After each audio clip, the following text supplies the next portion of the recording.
Hello বন্ধুরা, যারা ভাবছেন বৃন্দাবন মথুরা যাবেন অথচ মাথায় নানান প্রশ্ন, কিভাবে যাব, কোন ট্রেনে সুবিধা, কোন সময়ে গেলে ভিড় পাবো না, কোন হোটেল বা ধর্মশালায় থাকবো, আগে থেকে বুকিং করা যাবে কি না, কীভাবে ঘুরবেন বৃন্দাবন, কি কি দেখবেন আর কি কি থেকে সাবধান থাকবেন, আর সবথেকে বড় প্রশ্ন, খরচ কত হতে পারে, এই সমস্ত প্রশ্নের উত্তর নিয়ে বৃন্দাবন ট্রাভেল গাইডটি রইল আপনার কৃষ্ণ লীলাভূমি বৃন্দাবন দর্শনের সুবিধার্থে।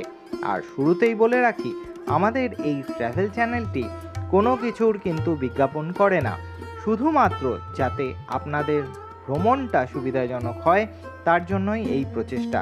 কাজেই চ্যানেলটিকে সাবস্ক্রাইব করে সঙ্গে থাকুন।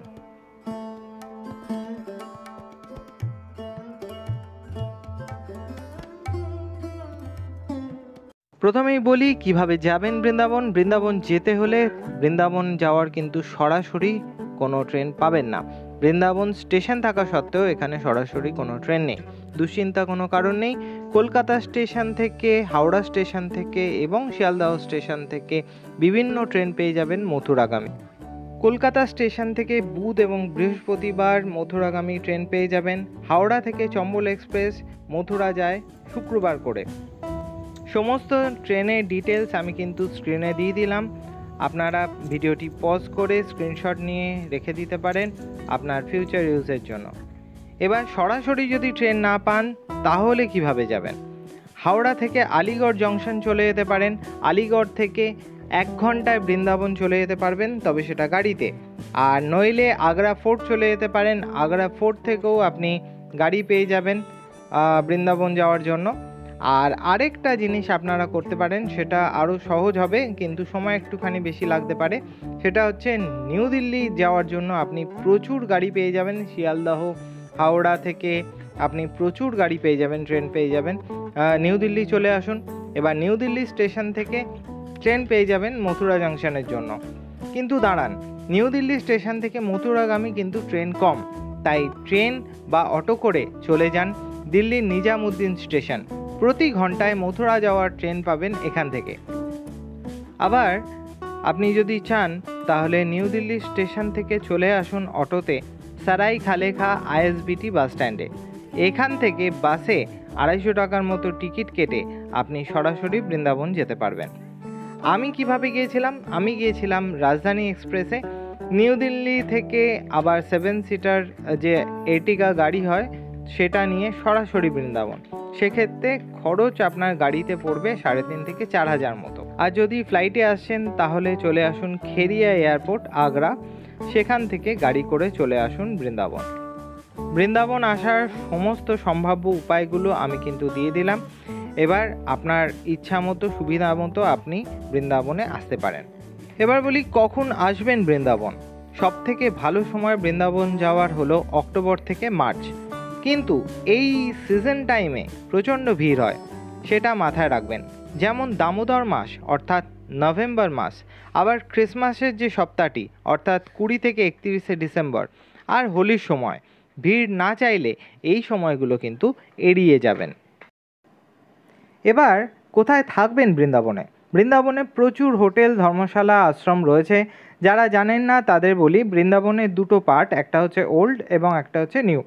তো ওল্ড বৃন্দাবন পার্টে বাঁকে বিহারী মন্দির, রাধা দামোদর মন্দির, রাধাবল্লভ মন্দির, যত মন্দির আছে এবং যমুনা নদীর যে পার্টটা সেটা কিন্তু পুরোটাই পড়ছে হচ্ছে ওল্ড বৃন্দাবনে। আর নিউ বৃন্দাবন হলো প্রেম মন্দির, ইস্কন মন্দির, বৈষ্ণোদেবী মন্দিরের কাছে। তো আমি আমার অভিজ্ঞতা থেকে বলছি, আপনাদের ইচ্ছা মতন স্থানে ওল্ড বা নিউ বৃন্দাবনে আপনি থাকতে পারেন। এবং আপনারা যদি চান তাহলে আপনারা মথুরাতেও কৃষ্ণ জন্মভূমির কাছে প্রচুর হোটেল পেয়ে যাবেন। ওল্ড বৃন্দাবনে থাকলে মন্দিরগুলো খুব কাছে পড়বে, তবে খুব পরিষ্কার আশা করবেন না। আর নিউ বৃন্দাবন কিন্তু বেশ ঝকঝকে পরিষ্কার। যদি কম খরচে থাকতে চান তাহলে কিন্তু বেস্ট অপশান হলো আশ্রম বা ধর্মশালা। ধর্মশালাগুলিতে কিন্তু অ্যাডভান্স বুকিং হয় না, এখানে এসে রুম যদি ফাঁকা থাকে তাহলে পেয়ে যাবেন, আর নইলে হোটেল অপশান। ধর্মশালা শুরু হয় মাত্র 300 টাকা থেকে, আর হোটেল শুরু হয় 600 থেকে। তবে সিজন অনুযায়ী কিন্তু এই রেটগুলো হেরফের হয়। ওল্ড এবং নিউ বৃন্দাবনে অনেক ধর্মশালা এবং হোটেলে কন্ট্যাক্ট আমি দিয়ে দিলাম, দেখে নিতে পারেন। হোটেল প্রি বুকিং করতে পারেন, তবে টাকা দেওয়ার আগে যাচাই করে তবেই হোটেল বুক করবেন। আর যদি মথুরাতে থাকতে চান সেখানকার হোটেলের নাম্বারও আমি দিয়ে দিলাম, দেখে নিতে পারেন। এই যে জনসমুদ্র দেখছেন এটা কিন্তু প্রেম মন্দিরে ঢোকার জন্য, আর মাসটা হচ্ছে সেপ্টেম্বর মাস 2024 সাল। এবার আসি কিভাবে ঘুরবেন। এটা ডিপেন্ড করে আপনি হাতে কত দিন নিয়ে আসছেন এবং উদ্দেশ্যের উপর। যদি তীর্থ করতে আসছেন তাহলে 1 মাস 1 বছরও কম পড়ে যাবে কৃষ্ণ লীলাভূমি দর্শনে। তবে দর্শন প্রত্যাশীদের কৃষ্ণ কিন্তু নিরাশ করেন না। কমপক্ষে 3 দিন যদি হাতে সময় থাকে তাহলে বৃন্দাবন মথুরা হয়ে যাবে। 5 দিন যদি সময় থাকে বৃন্দাবন মথুরা বারসানা নন্দগাঁও রাধাকুণ্ড শ্যামকুণ্ড গিরি গোবর্ধন গোকুল দেখে নিতে পারেন। 7 দিনের সময় থাকলে আগ্রাও অ্যাড করে নিতে পারেন। এবার আপনাদের ট্যুরটা সাজিয়ে দিই। যদি 3 দিনের সময় নিয়ে আসছেন তাহলে প্রথম দিন পৌঁছেই বিকেলবেলা প্রেম মন্দির, ইস্কন মন্দির ও বৈষ্ণোদেবী মন্দির দেখে নিন। দ্বিতীয় দিন সকালবেলা টোটো করে বেরিয়ে পড়ুন বৃন্দাবন দর্শনের জন্য। এখানে কিন্তু সব মন্দির মনে রাখবেন সকাল 8টায় খোলে এবং 12টায় বন্ধ হয়ে যায়, আবার বিকেল 4টের সময় খোলে আর রাত 8টার সময় বন্ধ হয়। কাজেই সব মন্দির দর্শন করতে হলে তাড়াতাড়ি করতে হবে এবং সকাল সকাল বেরোতে হবে। টোটো পুরো সকালবেলাটা আপনাকে 8টা থেকে 12টা অবধি 4 ঘন্টা ঘোরাবে এবং তার বদলে 600 থেকে 800 টাকা চার্জ করে থাকে। আর বেশ কিছু ভালো টোটোওয়ালার নাম্বার আমি কিন্তু দিয়ে দিলাম, যোগাযোগ করে নিতে পারেন। বৃন্দাবনে কি কি দেখবেন তার ডিটেল লিস্ট আমি কিন্তু আপনাদের এই ভিডিওতে দিয়ে দিলাম, দেখে নিতে পারেন। আর বৃন্দাবনের একদম ডিটেল ভিডিও যদি দেখতে হয় তাহলে চ্যানেলে চোখ রাখুন, সমস্ত ডিটেল ভিডিও বৃন্দাবনে আপনি পেয়ে যাবেন। বিকেলবেলা ভান্ডিবন বাঞ্চিবট এবং রাত্রিবেলা যমুনা আরতি যেটা কেশিঘাটে হয় সেটা দেখে ফিরতে পারেন হোটেল বা ধর্মশালায়। তবে এক্ষেত্রে বলে রাখি কি কি জায়গা ঘুরবেন সেটা কিন্তু আগে থাকতে টোটোওয়ালাকে বলে দেবেন, যাতে পরবর্তী ক্ষেত্রে কোনো অসুবিধার সম্মুখীন না হতে হয়। এবার আসি তৃতীয় দিনে। সকাল সকাল বেরিয়ে পড়ুন মথুরা উদ্দেশ্যে, কৃষ্ণ জন্মভূমি। তার সাথে মথুরা সাইট সিইং করুন, দ্বারকাধীশ মন্দির, যমুনা মন্দির, বিশ্রামঘাট প্রভৃতি দর্শন করে নিন। বিকেলে মন চাইলে আরেকবার বাঁকে বিহারী মন্দির দর্শন করতে যেতে পারেন। তবে মথুরা গেলে ব্রিজবাসীর প্যাড়া কিন্তু ভুলবেন না, এটা অরিজিনাল ব্রিজবাসী। হাতে যদি আরও একটা দিন অর্থাৎ চতুর্থ দিন থাকে তাহলে অবশ্যই সকাল সকাল গাড়িতে বেরিয়ে পড়ুন নন্দগ্রাম বারসানা অর্থাৎ রাধারানীর জন্মস্থান দেখার উদ্দেশ্যে। আর এই স্থানটি আপনাকে গাড়ি করেই যেতে হবে, এখানে টোটো যায় না, কারণ বৃন্দাবন থেকে প্রায় 35 থেকে 40 কিলোমিটার ডিস্টেন্স এই স্থানে। একই দিনে যদি আপনি গিরি গোবর্ধন, শ্যামকুণ্ড, রাধাকুণ্ড এবং গোকুল দর্শন করতে চান তাহলে আপনি ড্রাইভারকে বলে দিন, ড্রাইভার কিন্তু সেই রকমভাবে আপনাকে ঘুরিয়ে দেবে।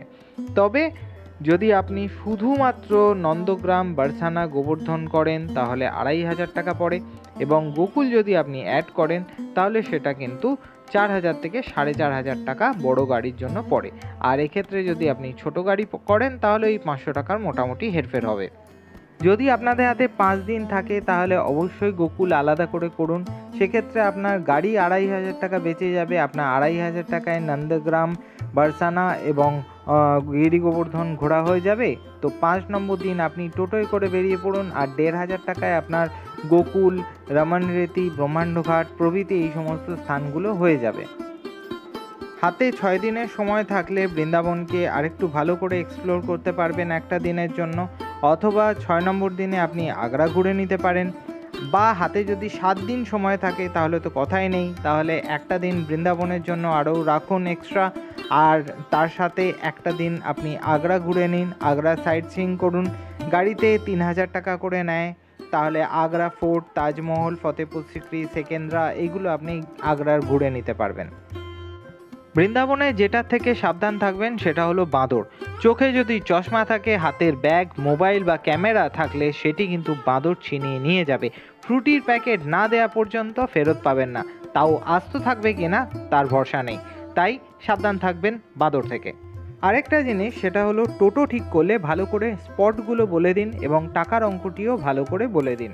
বৃন্দাবন মথুরার প্যারা হচ্ছে জগৎ বিখ্যাত, টেস্ট করে তবেই নেবেন।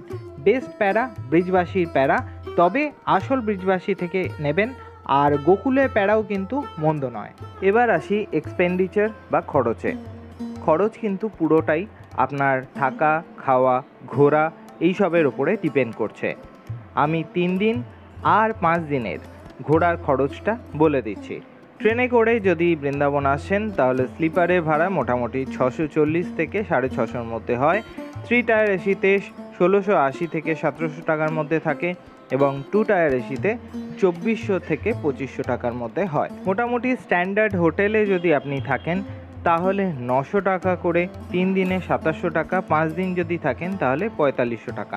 আবার যদি আপনি কোনো ধর্মশালা বা আশ্রমে থাকেন তাহলে সেক্ষেত্রে আপনার কিন্তু খরচটা অনেকটা কমে যাবে, কারণ পার ডে 400 থেকে 600 টাকার মধ্যে আপনি কিন্তু রুম পেয়ে যাবেন সেখানে।